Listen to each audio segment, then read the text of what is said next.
यक्ष्मा micro जो bacteria रहता है ट्यूबरक्लोसिस नामक, जो बैसिलस जो है उससे एक कम्युनिकेबल डिसीज़ रहती है। वैसे यक्ष्मा शरीर के करीब करीब सभी अंगों को तो आक्रांत कर सकती है, लेकिन फेफड़े होते हैं वो सबसे ज़्यादा रिस्क में रहते हैं। जो वर्ल्ड हेल्थ ऑर्गेनाइजेशन है उसके अनुसार जो टीबी है वो दुनिया की सबसे बड़ी कम्युनिकेबल डिसीज़ के रूप में है। आज ये बीमारी ना किसी रूप में हर घर में पहुंच गई है। ये वाली बात तय है कि हर घर में टीबी मौजूद होती है। थोड़े किसी में कम लक्षण दिखाई देते हैं, किसी में ज़्यादा दिख जाते हैं।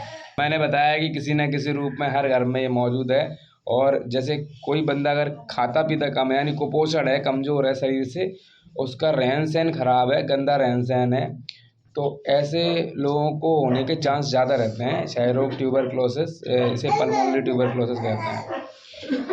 जो माइक्रोबैक्टीरियम ट्यूबरक्लोसिस नाम का जो जीवाणु है इस रोग को पैदा करता है, ये वाली बात है। जीवाणु क्या करता है, शरीर में प्रवेश कर कई महीनों से लेकर कई वर्षों तक बिना रोग पैदा किए रहता है। शुरुआत में तो बिना रोग पैदा किए रहने लगता है, और धीमे धीमे क्या करता है, वो शरीर की इम्यूनिटी को कम करने लगता है, बीमार करने लगता है, और कई बहुत सारे रोग उत्पन्न करना शुरू कर देता है।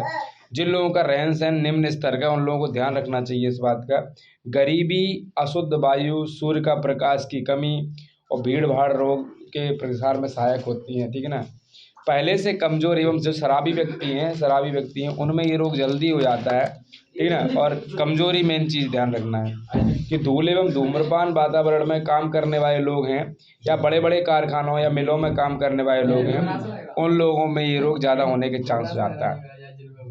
देखो, कभी कभी जो शुरुआत की अवस्था रहती है उसमें इसके कोई लक्षण दिखते नहीं है ऐसे कोई, पर किंतु ये अक्सर क्या रहता है, निम्न लक्षणों का साथ शुरू हो जाता है।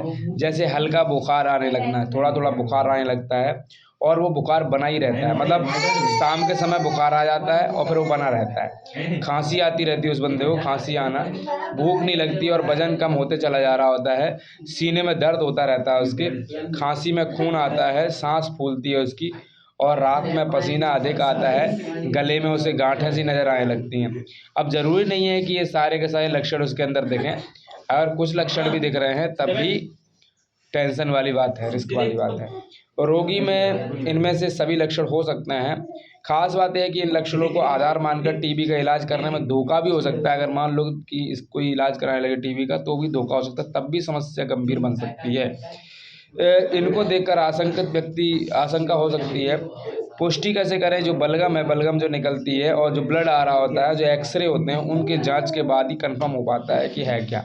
खांसी में बात करें तो सूखी या बलगम वाली होती है। बलगम पहले पतला होता है, ठीक ना, और उसके अंदर थोड़ा सा श्लेष्मा रहेगा, और आगे चल के उसके अंदर कैविटी बन जाती है, और तब पस की तरह पीला और गाढ़ा बलगम निकलना शुरू हो जाता है। धीरे धीरे इसमें खून भी आने लगता है, धीमे शामिल आ जाता है। जब खांसी के बेग से केवटी की दीवार के आसपास की रक्त वाहिनियां जो नसें हैं वो हट जाती हैं, तो खांसी के साथ अधिक मात्रा में खून भी आने लगता है।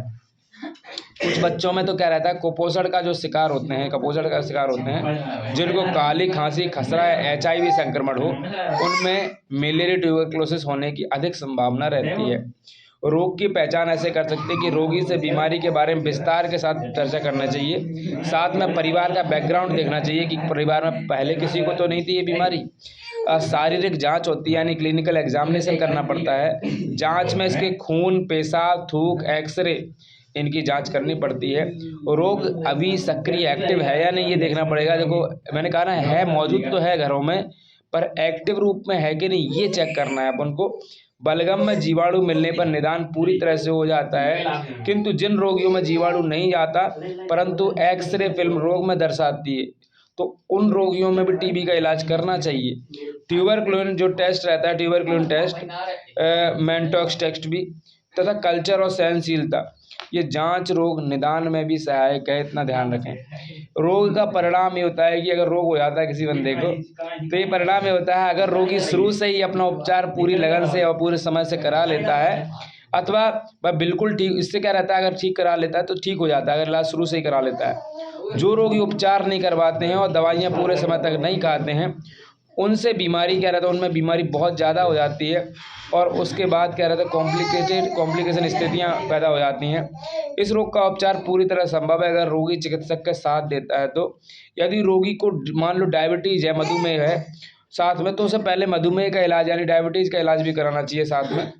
पल्मोनरी ट्यूबरक्लोसिस से ट्यूबरकुलर एम्पाइमा, हड्डी एवं संधि के टीबी, वृक्क की टीबी, उदर की टीबी, ट्यूबरकुलर मेनिंजाइटिस आदि भी हो सकती हैं। सरकारी तथा गैर सरकारी प्रयत्नों के बावजूद खूब कोशिश की जा रही है, उसके बावजूद भी टीबी है वो निरंतर अपने देश में बढ़ती चली जा रही है। टीबी एक खतरनाक बीमारी होती चली जा रही है।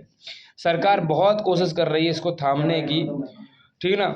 विश्व जो वर्ल्ड हेल्थ ऑर्गेनाइजेशन है उसने भी उसके अनुसार भी विश्व में हर साल 80 लाख से 1 करोड़ नए रोगी बन रहे हैं, टीबी के होते चले जा रहे हैं।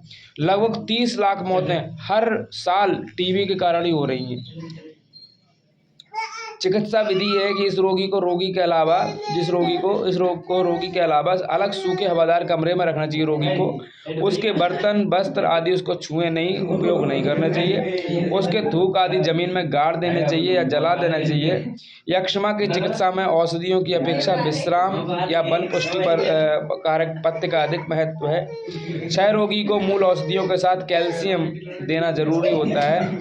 24 घंटों में 1 ग्राम कैल्शियम की मात्रा देनी चाहिए। कैल्शियम के साथ विटामिन सी का उपयोग करें। क्षय रोग के लिए उचित सहायक दवा है calcium Sandoz with vitamin C का इंजेक्शन देना लाभदायक रहता है। विटामिन बी के देने से ज्वर की कमी आती है, जो ज्वर रहता है, और विटामिन ए और डी का प्रयोग करने से रोगी को रोग से लड़ने में शक्ति मिलती है। रोगी को पौष्टिक और बलवर्धक आहार देना चाहिए।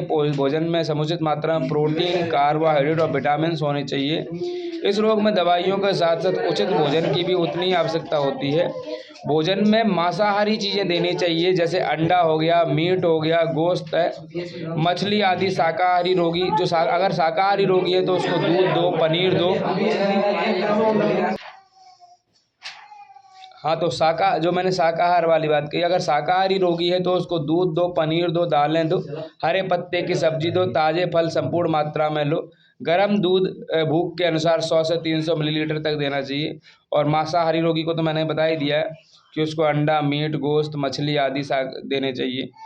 अब बात करें यहाँ पर पुराने रोग में दिन के 9 से 10 बजे महीने पुराने चावल का भात, जो महीने पुराने चावल का भात, मूंग की दाल का पानी, शहद मिश्री दें। तीसरे पैर बढ़िया बिस्कुट और रात में सूजी की रोटी देनी चाहिए। दूध मिश्री की बुकनी आदि दें। यदि रोगी को पहले दस्त आते हो तो केवल पानी में बनी जो वर्ली दें उसे। और अगर उसको खाने में मन नहीं लगता, उसको थोड़ा खाना अच्छा नहीं लगता, रुचि हो रही है उसे, तो उसे कागजी नींबू का रस दो। अनार, मीठा संतरा, जामुन, मीठा आम आदि दो। बहुत कमजोरी हो रखी है तो मांस का शोरबा, ठीक है ना, मांस का जो शोरबा बनाओ वो उसे दो। और उसे ब्रांडी के साथ देना, थोड़ा ब्रांडी लेना है, आधा 1 चम्मच ब्रांडी देना है उसके साथ। रोगी का कमरा बड़ा होना चाहिए, हवादार होना चाहिए। हल्के गर्म पानी में थोड़ा सा नित्य नहाने का परामर्श देना चाहिए। क्षय में प्रयोग की जाने वाली अधिकांश आधुनिक औषधियाँ विषाक्त प्रभाव डालती हैं। विषाक्त होने की आशंका होते ही औषधि सेवन बंद करके दूसरी औषधि का प्रयोग करना चाहिए, ध्यान रखना चाहिए। और भी कुछ चीज़, जैसे मान लो कबूतर का मांस है, कबूतर का मांस, बकरी का मांस और हिरन का मांस रोगी के लिए बहुत ज़रूरी होता है कि उपयोगी रहता है अगर ये मिल जाता है तो। पूर्ण विश्राम करना चाहिए, कंप्लीट बेड रेस्ट लेना चाहिए। रोगी को साफ हवादार कमरे में रहना चाहिए। रोगी को प्रोटीन युक्त आहार लेने का परामर्श देना चाहिए। दूध, अंडे, मक्खन, ब्लैक ग्राम तथा हरी सब्जी पर्याप्त मात्रा में लेने की सिफारिश देनी चाहिए। और इसमें ये देखना चाहिए कि लक्षण के अनुसार चिकित्सा करनी चाहिए, इतना ध्यान रखना चाहिए। तो शुरुआती एवं संपूर्ण क्षयरोग जो इलाज है, क्षयरोग की कुंजी है, शुरुआत से ही करवाना चाहिए, इतना ध्यान रखना चाहिए। इसके बाद हम लोग ट्रॉपिकल यूसिनोफिलिया यानी कि उष्णकटिबंधीय यूसिनोफिलिया के बारे में चर्चा करेंगे अगले वीडियो में। धन्यवाद।